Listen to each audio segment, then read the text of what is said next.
sa lahat ang pagdiriwang ng Mascara Festival. Patunay raw rito ang mga inmate ng Bacolod City District Jail. Dahil kahit nasa loob ng bilangguan, matyaga silang nag-ensayo para sa Mascara Festival Street Dance. Siya limited dito sa plaza lang sa kundiin. We brought the Mascara celebrations inside sa Bacolod City District Jail para at least makita man sa tanan nga we are one with Bacolod City in celebration of Mascara. Ayon pa kay Yongke, kahit hindi talaga sila kalahok sa kompetisyon, ikinararangal nilang mapabilang sa mga magkakaroon ng special participation sa programa. 57 inmates ang kasali sa naturang sayaw. At kahit practice pa lang, lahat bigay todo sa paghataw.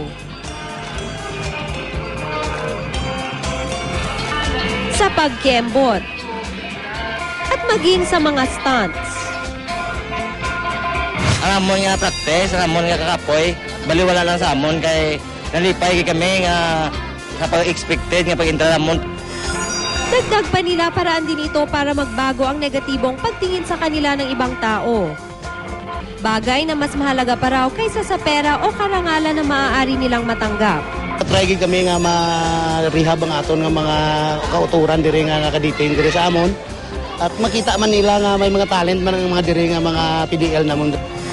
Sa loob mismo ng kulungan sumayaw ang inmates ngayong araw. Kinunan ito ng video at ipapalabas sa public plaza sa aktwal na street and arena dance competition sa October 22.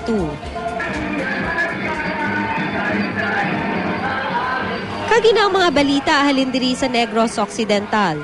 Ako si Gretchen Varela, balik sa iyo Arnold.